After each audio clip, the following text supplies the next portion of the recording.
목사인 제가 부끄러운 고백을 하나 하겠습니다.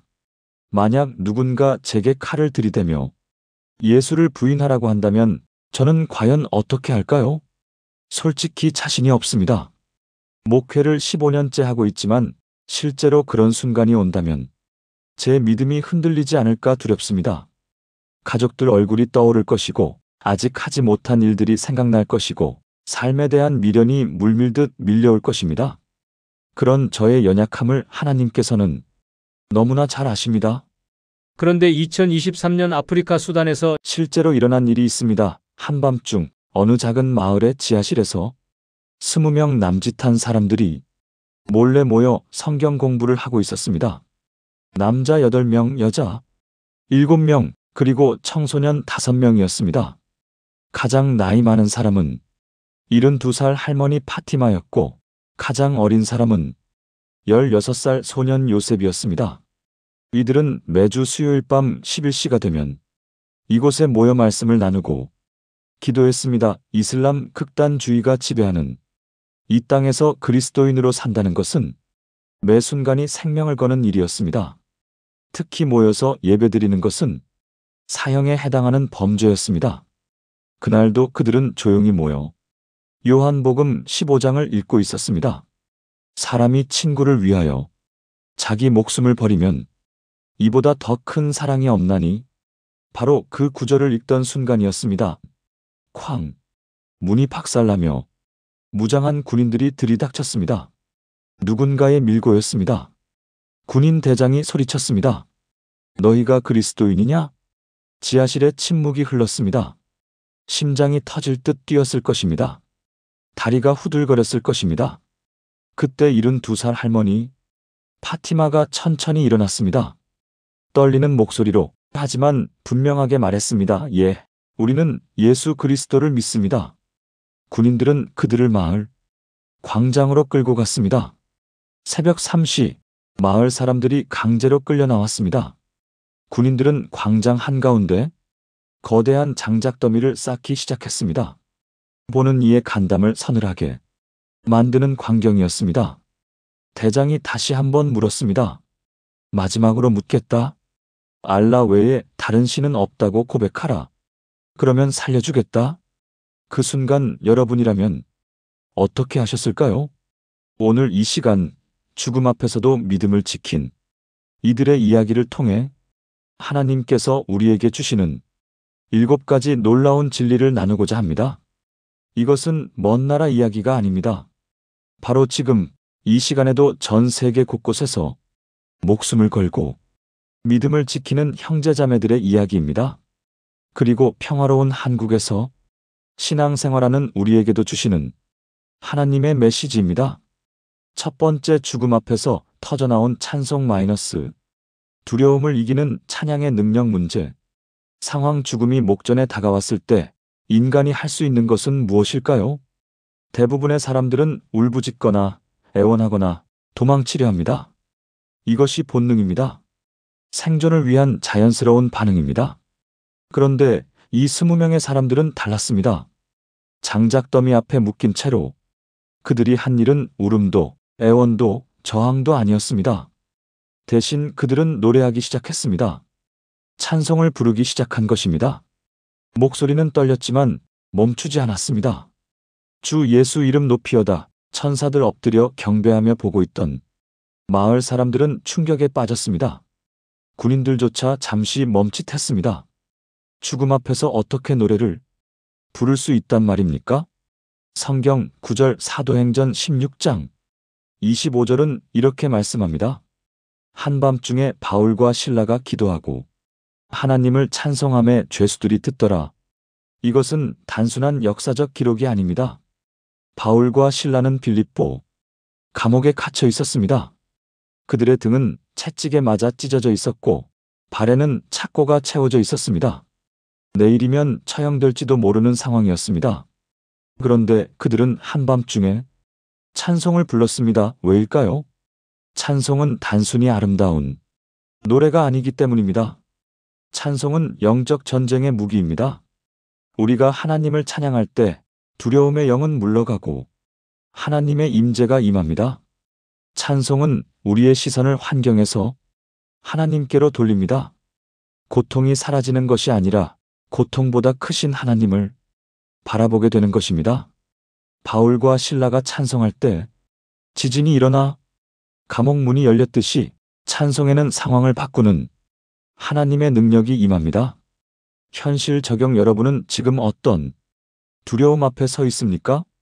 병원에서 받은 진단서 앞에서 해결되지 않는 경제적 위기 앞에서 무너져가는 관계 앞에서 우리는 종종 얼어붙습니다. 그때 우리가 할 수 있는 가장 강력한 일이 있습니다. 바로 찬송입니다. 아침에 일어나자마자 나의 영혼이 은총 이보를 부르십시오. 불안이 밀려올 때 주 안에 있는 나에게를 부르십시오. 밤에 잠들기 전 내 주를 가까이를 부르십시오. 처음에는 떨리는 목소리일 것입니다. 눈물이 날 수도 있습니다. 하지만 계속 부르십시오. 찬송은 우리의 감정을 바꾸는 것이 아니라 우리의 초점을 바꿉니다. 문제에서 문제 해결자이신 하나님께로 시선을 옮기는 것입니다. 구체적 사례 2024년 서울에 사는 김영애 집사님 63세의 이야기입니다. 남편이 갑자기 쓰러져 중환자실에 입원했습니다. 의사는 희망이 없다고 했습니다. 영애 집사님은 매일 병원에 가서 남편 곁에서 찬송을 불렀습니다.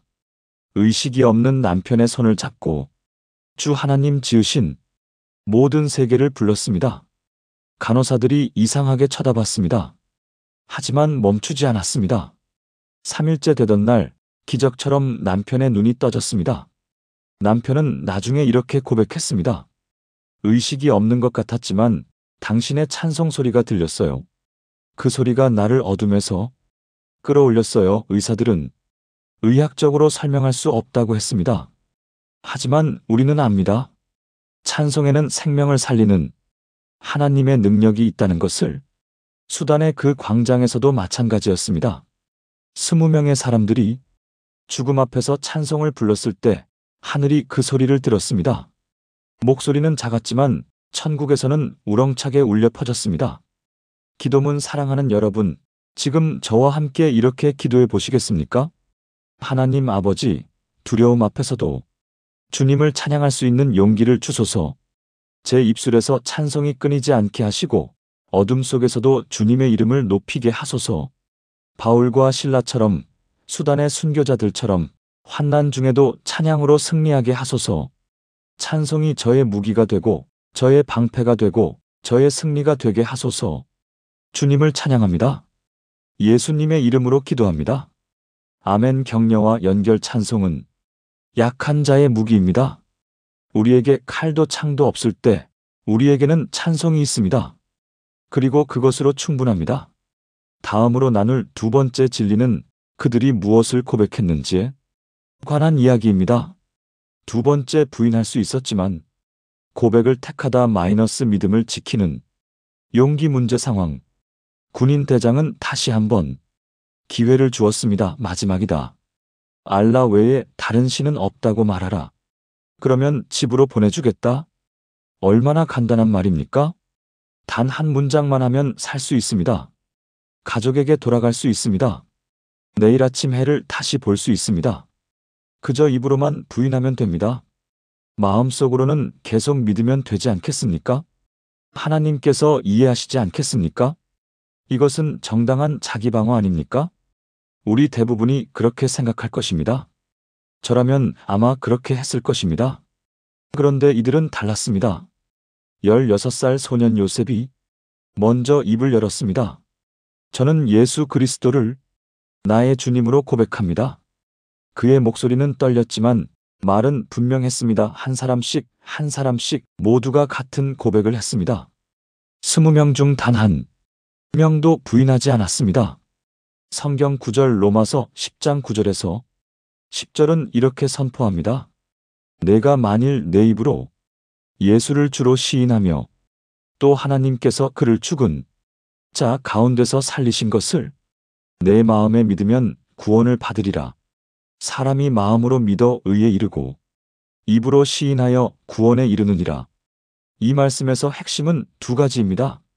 마음의 믿음과 입의 고백입니다. 많은 사람들이 생각합니다. 마음으로만 믿으면 되지, 굳이 입으로 말해야 하나? 하지만 하나님은 두 가지를 모두 요구하십니다. 왜일까요?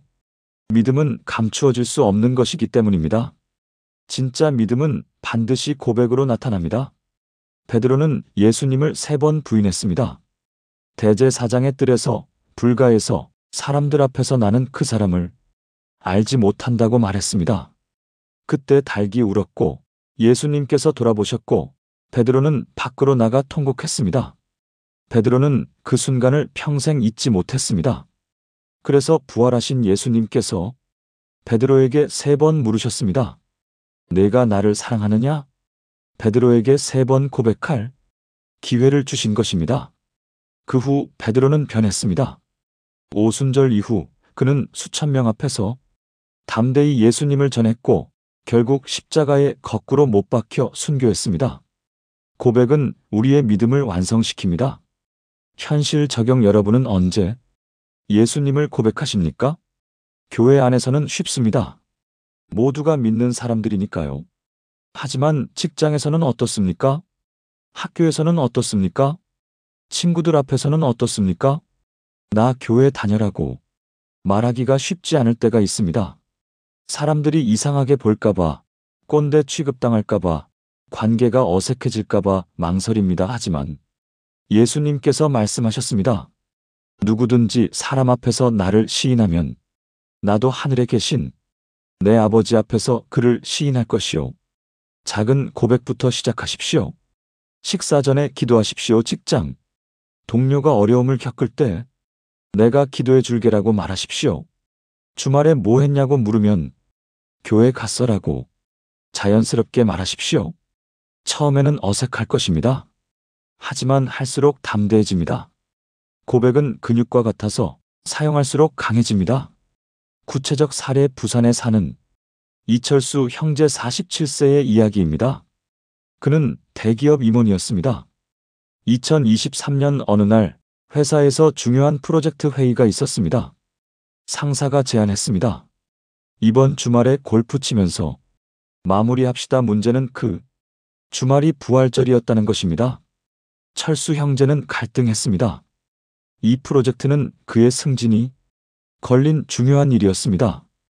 거절하면 좋지 않은 인상을 줄 것이 분명했습니다. 그런데 그는 결단했습니다. 죄송합니다. 그날은 제가 교회에 꼭 가야 하는 날입니다. 회의실이 조용해졌습니다. 상사가 물었습니다. 교회가 승진보다 중요합니까? 철수 형제는 대답했습니다. 예, 저에게는 그렇습니다. 그 순간 그는 승진을 포기했다고 생각했습니다.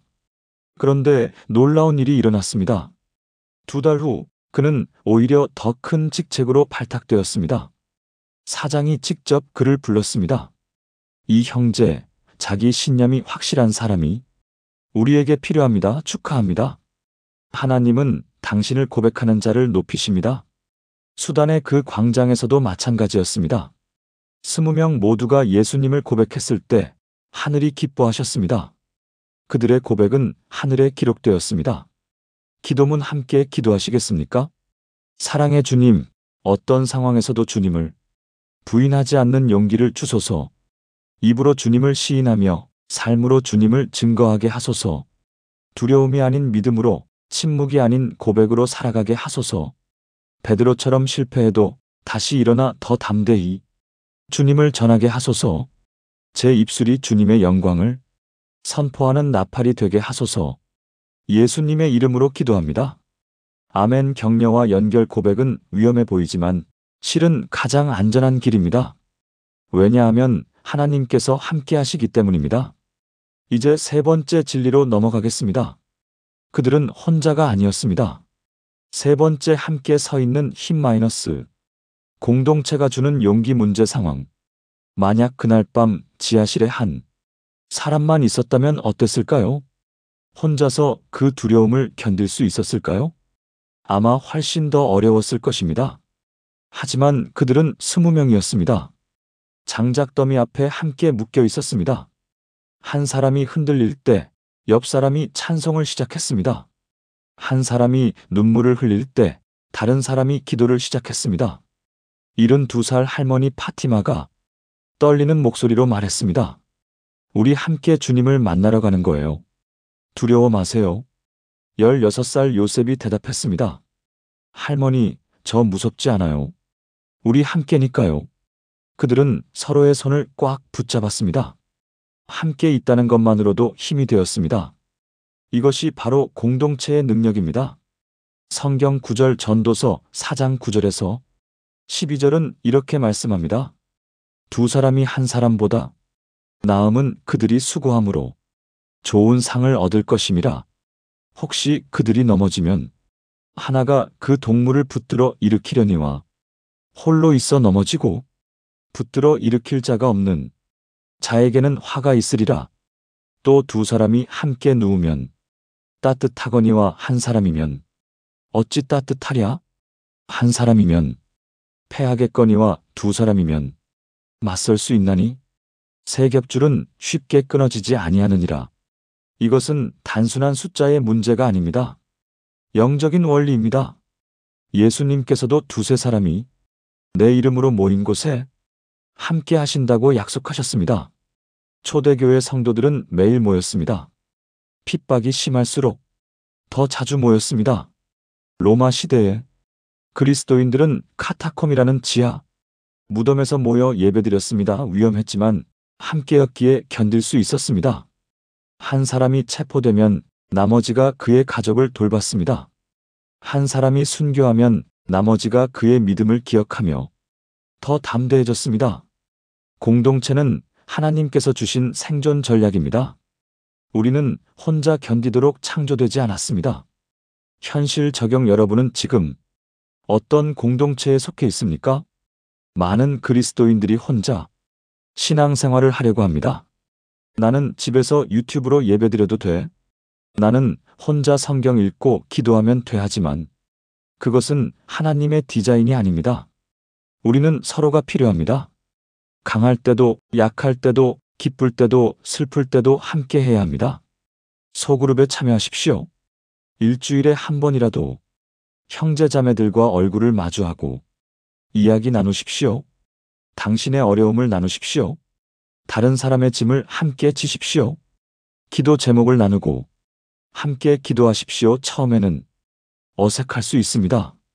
하지만 시간이 지나면서 그들은 당신의 영적 가족이 됩니다. 위기가 왔을 때 그들이 당신을 붙들어 줄 것입니다. 구체적 사례 대구에 사는 박미선 권사님 56세의 이야기입니다. 2023년 봄, 그녀는 남편에게서 이혼 통보를 받았습니다. 30년 결혼 생활이 무너지는 순간이었습니다. 충격에 빠진 그녀는 교회에 나갈 힘조차 없었습니다. 그런데 그녀가 속한 구역, 식구들이 움직이기 시작했습니다. 매일 번갈아 가며 그녀의 집을 방문했습니다. 말없이 옆에 앉아 있어 주기도 하고 함께 울어주기도 했습니다. 밥을 해다 주고 청소를 해주고 아이들을 돌봐주었습니다. 무엇보다 매일 아침 6시에 함께 새벽 기도를 드렸습니다. 처음에는 전화로, 나중에는 직접 만나서 미선 권사님은 말합니다. 그 사람들이 없었으면 저는 무너졌을 거예요. 그들이 저를 붙들어 주었어요. 3개월 후 기적처럼 남편이 마음을 돌렸습니다. 상담을 받기 시작했고 교회에 다시 나오기 시작했고 지금은 회복된 가정으로 살아가고 있습니다. 미선 권사님 부부는 이제 위기에 처한 다른 가정들을 돕고 있습니다. 그들이 받은 사랑을 나누고 있습니다. 이것이 공동체의 아름다움입니다. 수단의 그 광장에서도 마찬가지였습니다. 20명이 서로의 손을 잡고 있을 때 그들은 혼자가 아니었습니다. 그들의 믿음이 하나로 엮여 세 겹줄이 되었습니다. 그 줄은 죽음의 위협조차 끊을 수 없었습니다. 기도문 함께 기도하시겠습니까?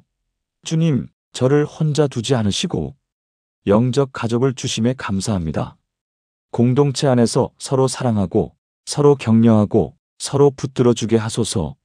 제가 강할 때는 약한 자를 도와주고 제가 약할 때는 도움을 받아들이는 겸손을 주소서.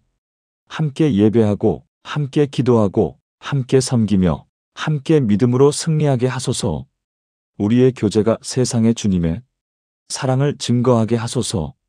예수님의 이름으로 기도합니다. 아멘. 격려와 연결. 당신은 혼자가 아닙니다. 하나님께서 당신 곁에 믿음의 동료들을 세워주셨습니다. 이제 네 번째 진리로 넘어가겠습니다. 가장 놀라운 이야기가 시작됩니다. 네 번째 불길 속에서도 함께 하시는 하나님 마이너스 환난 중에 임재 문제 상황 횃불이 장작 더미에 던져졌습니다. 불길이 치솟아 올랐습니다. 마을 사람들은 눈을 돌렸습니다. 차마 볼 수 없는 광경이었습니다. 군인들조차 뒤로 물러섰습니다. 열기가 너무 강렬했습니다. 그런데 이상한 일이 벌어지기 시작했습니다. 불길이 치솟았지만 비명소리가 들리지 않았습니다. 대신 찬송소리가 계속 들렸습니다. 더 놀라운 것은 그 다음이었습니다. 불길 속에서 사람들의 형체가 보였는데 그들이 고통스러워하는 것이 아니라 평안해 보였습니다. 한 목격자는 나중에 이렇게 증언했습니다.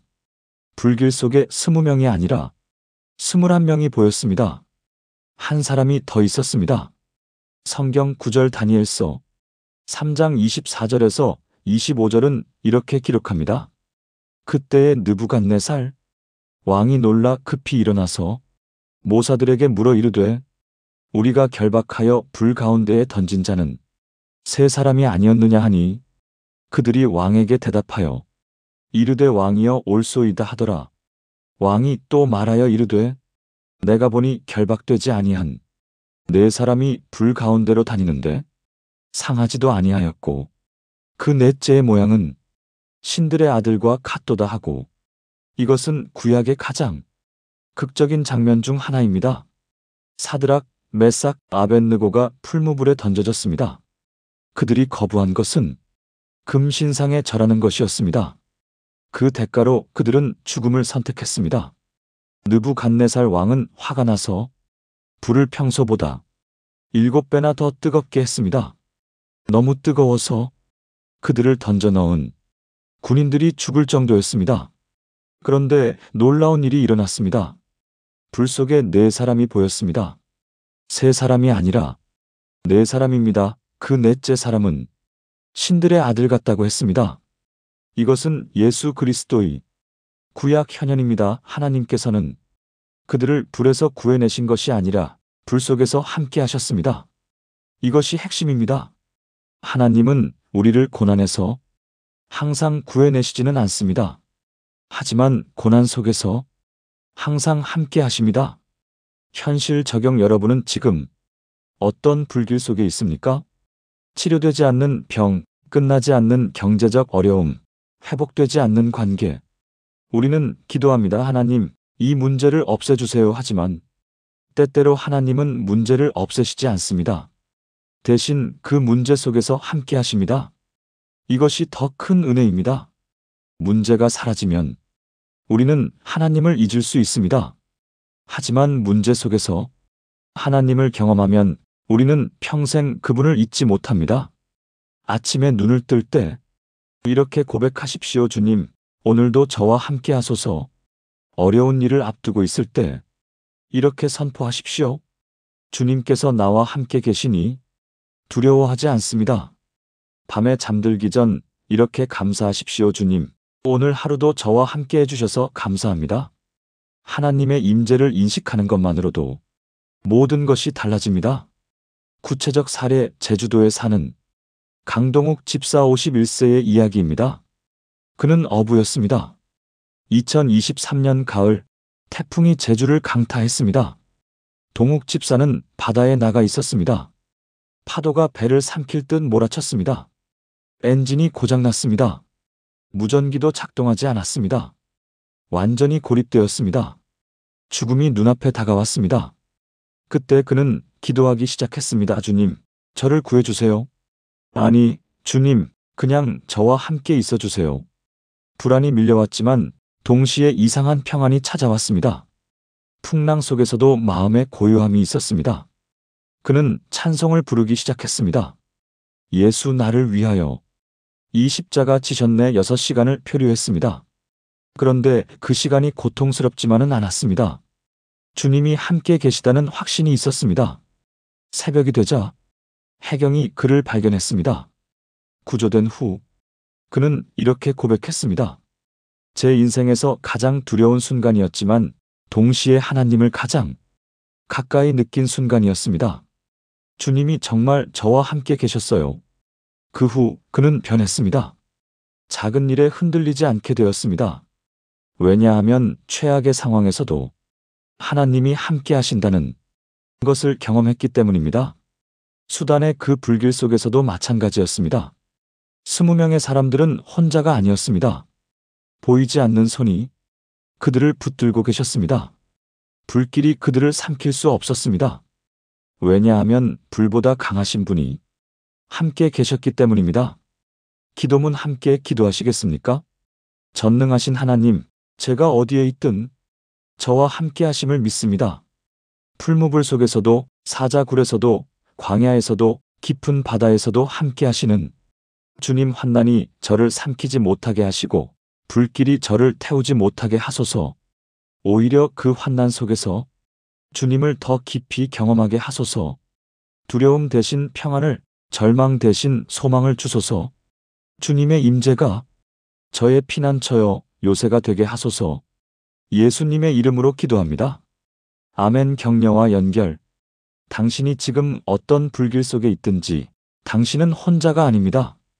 보이지 않지만 느껴지는 그분의 임재가 있습니다. 이제 5번째 진리로 넘어가겠습니다. 가장 놀라운 순간이 다가옵니다. 5번째 불이 꺼지고 그들이 살아있었다 마이너스 하나님의 기적 문제 상황. 불길이 30분 넘게 타올랐습니다. 장작은 거의 다 탔습니다. 연기가 거치기 시작했습니다. 군인들이 조심스럽게 다가갔습니다. 당연히 모두 죽었을 것이라 생각했습니다. 그런데 믿을 수 없는 광경이 펼쳐졌습니다. 20명 모두가 살아있었습니다. 단 한 명도 죽지 않았습니다. 더 놀라운 것은 화상조차 입지 않았다는 것입니다. 옷에 불탄 자국도 없었습니다. 머리카락 한 올도 그을리지 않았습니다. 그들을 묶었던 밧줄만 타버렸습니다. 사람들은 입을 다물지 못했습니다. 군인 대장도 경악했습니다. 이것은 과학으로 설명할 수 없는 일이었습니다. 이것은 명백한 기적이었습니다. 성경 구절 다니엘서 3장 26절에서 27절은 계속해서 이렇게 기록합니다. 이에 느부갓네살이 맹렬히 타는 풀무불 아귀 가까이 가서 불러 이르되 지극히 높으신 하나님의 종 사드락 메삭 아벳느고야 나와서 이리로 오라 하매 사드락과 메삭과 아벳느고가 불 가운데에서 나온지라 총독과 지사와 관원과 왕의 모사들이 모여 이 사람들을 본즉 불이 그들의 몸을 해하지 못하였고 머리털도 그을리지 아니하였고 겉옷빛도 변하지 아니하였고 불탄 냄새도 없었더라. 이 구절을 자세히 보십시오. 단순히 살아남은 것이 아닙니다. 머리털도 그을리지 않고 겉옷빛도 변하지 않고 불탄 냄새조차 없었습니다. 이것은 불이 그들에게 전혀 영향을 미치지 못했다는 뜻입니다. 하나님께서 완벽하게 보호하셨습니다. 이것이 하나님의 기적입니다. 과학의 법칙을 뛰어넘는 하나님의 초자연적 개입입니다. 많은 사람들이 말합니다. 기적은 성경 시대에만 일어났어. 지금은 기적의 시대가 아니야. 하지만 그것은 사실이 아닙니다. 히브리서 13장 8절은 말씀합니다. 예수 그리스도는 어제나 오늘이나 영원토록 동일하시니라. 어제 기적을 행하신 하나님이 오늘도 기적을 행하십니다. 문제는 하나님이 변한 것이 아니라 우리의 믿음이 작아진 것입니다. 현실 적용. 여러분은 기적을 기대하고 있습니까? 아니면 어차피 안 될 거야 라고 생각하고 있습니까? 우리는 너무 현실적이 되었습니다. 가능성만 계산하고 확률만 따지고 논리로만 판단합니다. 하지만 하나님은 불가능을 가능케 하시는 분입니다. 의사가 불가능하다고 해도 하나님은 가능하십니다. 은행이 대출을 거절해도 하나님은 공급하십니다. 관계가 끝났다고 해도 하나님은 회복시키십니다. 우리가 해야 할 일은 믿음으로 기도하는 것입니다. 구체적으로 기도하십시오. 하나님, 이 병을 고쳐주세요. 하나님, 이 빚을 갚게 해주세요. 하나님, 이 관계를 회복시켜주세요. 그리고 기다리십시오. 하나님의 때에 하나님의 방법으로 응답하실 것입니다. 그 응답은 우리 생각보다 훨씬 놀라울 수 있습니다. 구체적 사례. 서울 강남에 사는 윤지혜. 자매 39세의 이야기입니다. 2022년 그녀는 난소암 사기 진단을 받았습니다. 의사는 3개월 시한부를 선고했습니다. 항암 치료를 해도 생존 가능성이 5% 미만이라고 했습니다. 그녀에게는 6살, 4살 두 아들이 있었습니다. 절망적이었습니다. 하지만 그녀는 포기하지 않았습니다. 교회 목사님과 성도들이 매일 신방 와서 기도했습니다. 그녀도 날마다 울며 기도했습니다. 하나님, 제발 제 아이들이 엄마 없이 자라지 않게 해주세요. 제발 살려주세요. 항암 치료를 시작했습니다.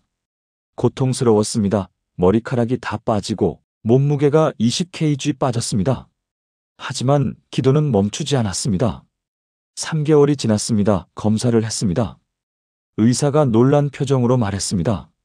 이상합니다. 암이 줄어들고 있습니다. 6개월이 지났습니다. 또 검사를 했습니다. 암이 거의 사라졌습니다. 이건 설명할 수가 없습니다. 1년이 지났습니다. 완전관의 판정을 받았습니다. 의사는 의학 저널에 실을 만한 케이스라고 했습니다. 하지만 우리는 압니다. 이것은 의학이 아니라 기적입니다. 지금 윤지의 자매는 건강하게 살고 있습니다.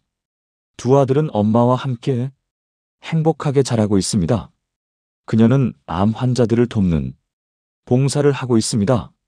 자신이 경험한 기적을 나누며 희망을 전하고 있습니다. 수단의 그 광장에서도 같은 하나님이 일하셨습니다.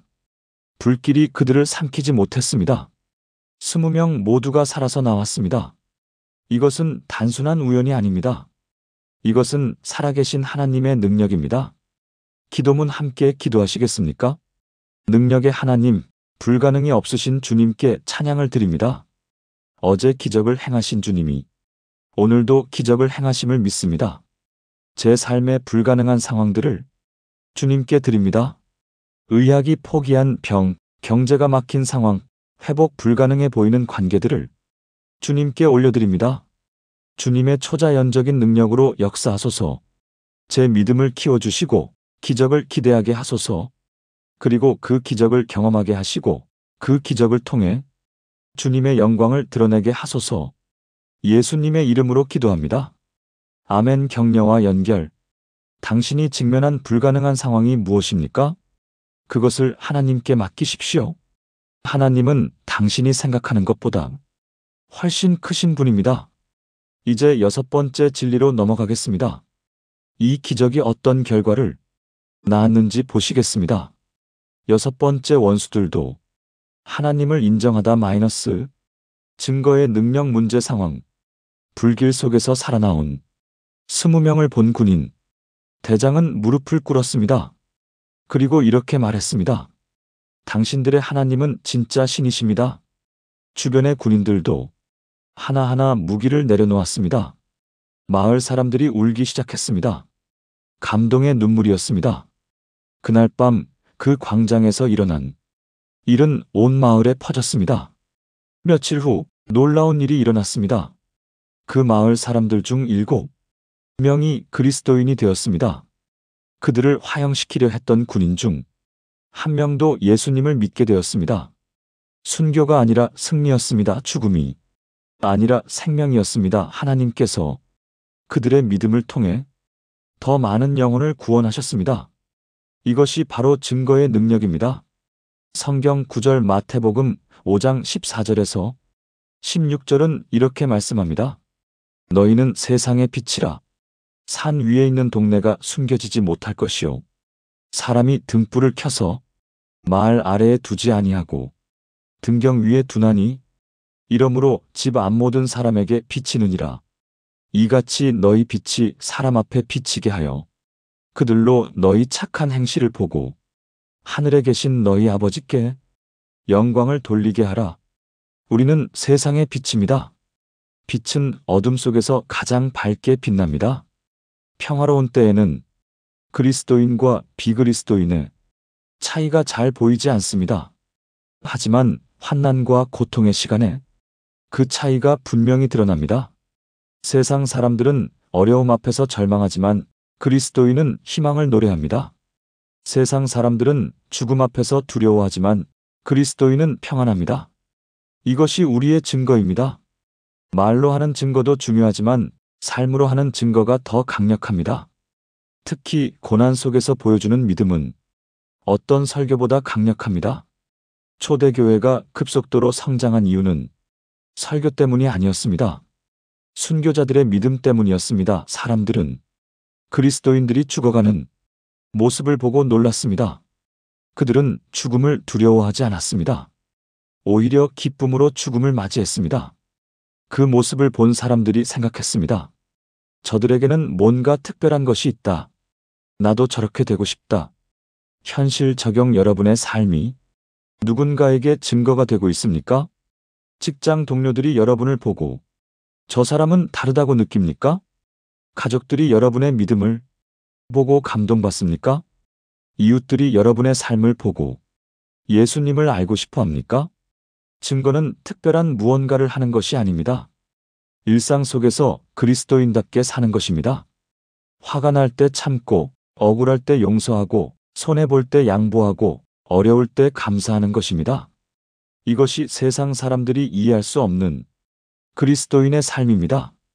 특히 고난의 순간에 우리가 어떻게 반응하는지가 중요합니다. 병을 얻었을 때, 사업이 망했을 때, 사랑하는 사람을 잃었을 때, 그때도 하나님을 찬양할 수 있습니까? 그때도 감사할 수 있습니까? 그때도 믿음을 지킬 수 있습니까? 그것이 진짜 증거입니다. 구체적 사례. 광주에 사는 최민수 집사 58세의 이야기입니다.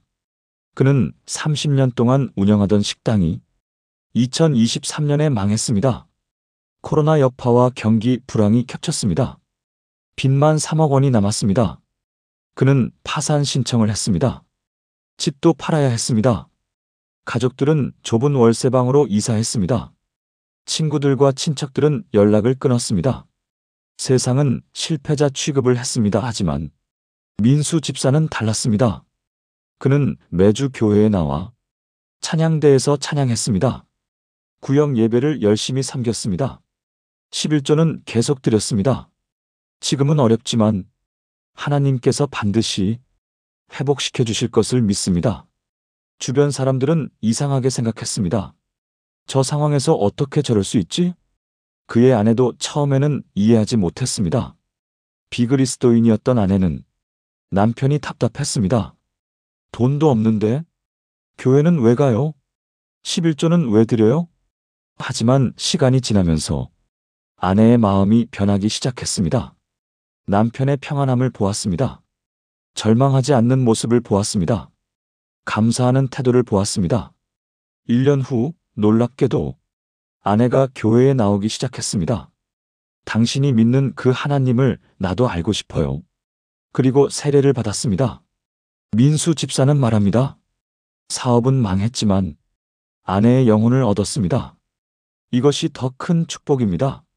지금은 작은 음식점을 다시 시작했고 빚도 조금씩 갚아가고 있습니다. 부부가 함께 교회를 섬기고 있습니다.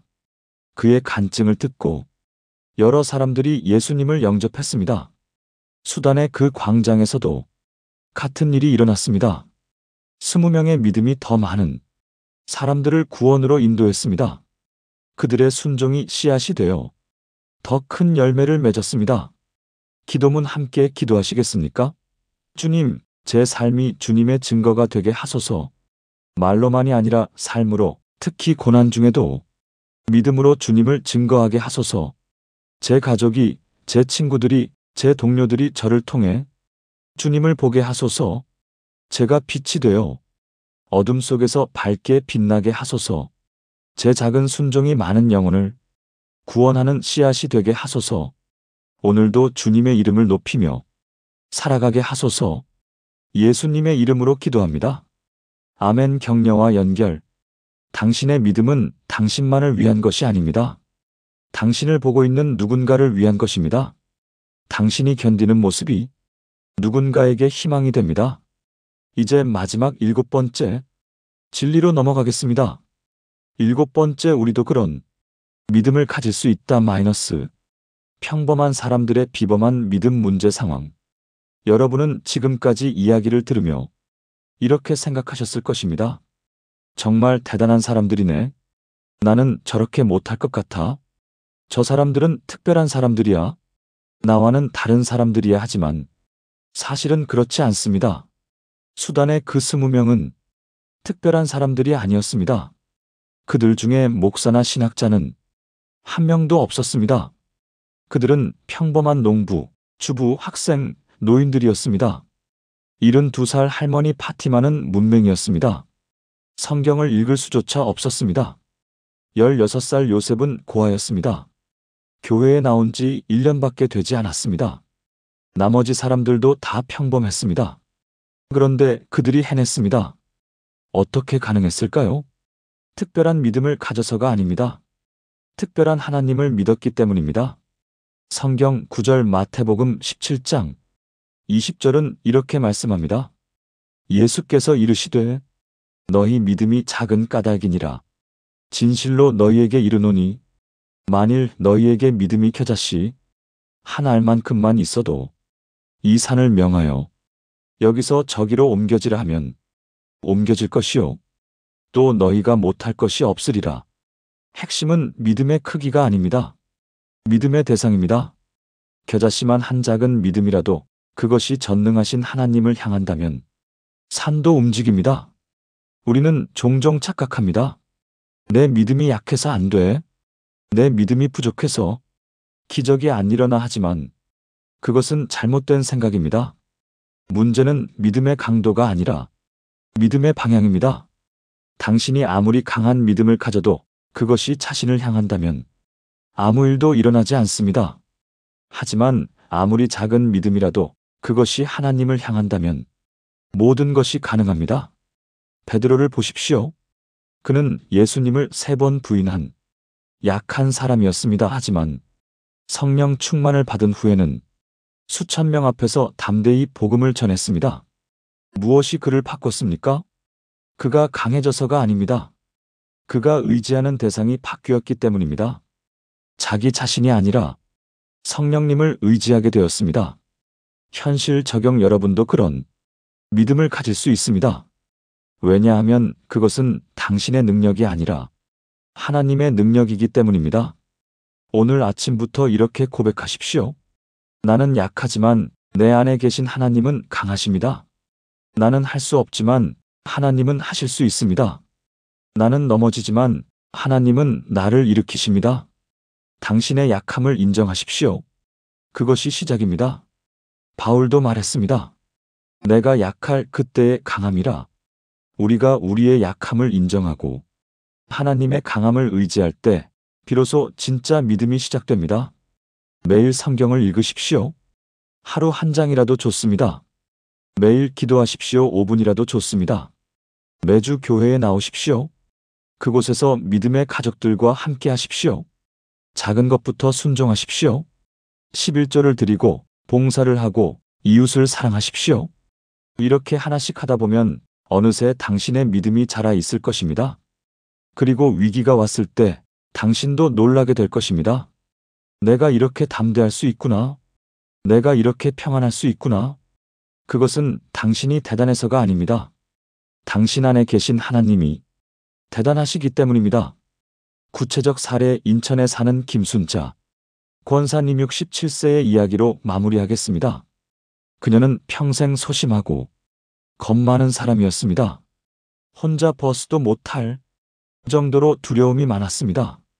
교회는 다녔지만 앞에 나서는 것을 극도로 싫어했습니다. 기도 한 번 크게 해본 적이 없었습니다. 그런 그녀에게 2024년 큰 시련이 찾아왔습니다. 남편이 치매 진단을 받았습니다. 상태가 급격히 나빠졌습니다. 아들은 외국에 있고 딸은 결혼해서 멀리 살았습니다. 그녀 혼자 남편을 돌봐야 했습니다. 육체적으로도 힘들었지만 정신적으로 더 힘들었습니다. 밤마다 남편이 배회하고 자식들도 못 알아보고 때로는 폭력적이 되었습니다. 그녀는 무너질 것 같았습니다. 그때 그녀가 붙잡은 것은 기도뿐이었습니다. 매일 새벽 4시에 일어나 기도했습니다. 처음에는 눈물만 흘렸습니다. 말이 나오지 않았습니다. 하지만 계속했습니다. 1개월, 2개월, 3개월. 그러자 놀라운 변화가 일어났습니다. 두려움이 사라지기 시작했습니다.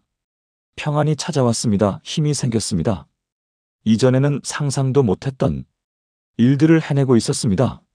남편을 목욕시키고 기저귀를 갈아주고 밤새 간호하는 것이 가능해졌습니다. 더 놀라운 것은 그녀가 변했다는 것입니다. 이제는 구역 모임에서 기도를 인도합니다. 새신자들을 신방하며 위로합니다. 치매 환자 가족들을 위한 소그룹을 만들어 인도하고 있습니다. 그녀는 말합니다. 제가 뭐 대단한 사람이라서가 아니에요. 하나님께서 저를 바꾸셨어요. 제가 할 수 있는 것은 아무것도 없었는데 하나님께서 하셨어요. 이것이 진짜 믿음입니다. 평범한 사람이 비범한 하나님을 만나 비범한 삶을 사는 것입니다. 수단의 그 20명도 마찬가지였습니다. 그들은 평범했지만 비범한 하나님을 믿었습니다. 그래서 불가능을 가능케 하는 기적을 경험했습니다. 당신도 할 수 있습니다. 왜냐하면 같은 하나님이 당신과 함께 계시기 때문입니다. 기도문 함께 기도하시겠습니까? 전능하신 하나님, 저는 약하지만 주님은 강하십니다. 저는 할 수 없지만 주님은 하실 수 있습니다. 제 작은 믿음을 받아주시고 그 믿음을 통해 놀라운 일을 행하소서. 베드로처럼, 수단의 순교자들처럼, 김순자 권사님처럼 저도 변화되게 하소서. 제 약함이 주님의 강함으로 바뀌고 제 두려움이 주님의 평안으로 바뀌고 제 불가능이 주님의 가능으로 바뀌게 하소서. 오늘부터 주님만 의지하며 담대히 살아가게 하소서. 예수님의 이름으로 기도합니다. 아멘. 격려와 연결. 당신은 특별한 사람이 될 필요가 없습니다. 당신은 이미 특별한 하나님의 자녀입니다. 그것으로 충분합니다. 이제 오늘 나눈 7가지를 하나의 기도로 드리겠습니다. 통합 기도문. 사랑하는 성도님들, 지금까지 나눈 7가지 놀라운 진리를 하나의 기도로 드리겠습니다. 함께 기도하시겠습니까? 전능하신 하나님 아버지, 오늘 이 시간 수단의 순교자들의 이야기를 통해 주신 7가지 진리를 감사드립니다. 죽음 앞에서도 찬송을 부를 수 있는 용기, 부인할 수 있었지만 고백을 택한 담대함, 함께 서 있는 공동체의 힘, 불길 속에서도 함께 하신 주님의 임재, 불가능을 가능케 하시는 기적, 원수들도 인정하게 만드는 증거의 능력, 그리고 평범한 우리도 가질 수 있는 비범한 믿음을 깨닫게 하심을 찬양합니다. 주님, 오늘 저희도 고백합니다. 두려움이 밀려올 때 찬송으로 이기게 하시고, 타협의 유혹이 올 때 믿음을 고백하게 하시고, 혼자 외로울 때 공동체를 붙들게 하시고, 환난 중에도 주님의 임재를 경험하게 하시고, 불가능 앞에서 기적을 기대하게 하시고, 우리의 삶으로 주님을 증거하게 하시고, 우리의 약함 속에서 주님의 강함을 의지하게 하소서. 한국 교회가 이 땅의 그리스도인들이 편안함 속에서 믿음을 잃어가고 있습니다. 핍박 없는 시대에 오히려 더 무너지고 있습니다. 주님, 우리를 깨우쳐 주소서. 수단의 형제자매들이 목숨을 걸고 지킨 그 믿음을 우리는 너무 쉽게 여기고 있습니다. 우리에게 다시 불같은 열정을 주시고, 목숨보다 귀한 믿음을 주시고, 세상이 빼앗을 수 없는 소망을 주소서. 오늘부터 저희 삶이 달라지게 하소서. 매일 아침 찬송으로 하루를 시작하고, 어떤 상황에서도 주님을 고백하며, 공동체 안에서 서로 사랑하고, 환난 중에도 주님의 임재를 누리고, 불가능을 향해 기도하고, 우리의 삶으로 주님을 증거하며, 약함 속에서 주님을 의지하는 삶을 살게 하소서. 지금도 전 세계 곳곳에서 핍박받는 형제자매들을 기억합니다. 그들을 보호하시고 위로하시고 담대하게 하소서. 그들의 믿음이 더 많은 영혼을 구원하는 씨앗이 되게 하소서. 살아계신 예수, 그리스도의 이름으로 기도합니다. 아멘. 마무리. 사랑하는 성도님들, 지금까지 수단에서 일어난 놀라운 7가지 진리를 함께 나누었습니다. 죽음 앞에서 터져나온 찬송, 부인할 수 있었지만 고백을 택한 용기, 함께 서 있는 공동체의 힘, 불길 속에서도 함께 하신 하나님의 임재, 불이 꺼지고 살아나온 기적, 원수들도 하나님을 인정하게 만든 증거, 그리고 평범한 사람들의 비범한 믿음. 이 7가지는 먼 나라 이야기가 아닙니다. 바로 여러분의 이야기입니다. 여러분도 이런 믿음을 가질 수 있습니다. 여러분도 이런 기적을 경험할 수 있습니다. 왜냐하면 수단의 그 사람들과 같은 하나님이 여러분과 함께 계시기 때문입니다. 오늘 이 말씀이 여러분의 마음에 닿았다면 좋아요를 눌러주시고 댓글로 아멘이라고 고백해 주세요. 그리고 더 많은 분들이 이 은혜를 함께 나눌 수 있도록 구독과 공유 부탁드립니다. 여러분의 작은 참여가 더 많은 사람들에게 희망을 전하는 통로가 됩니다. 하나님의 은혜와 평강이 여러분과 여러분의 가정에 늘 함께하기를 축복합니다. 사랑합니다.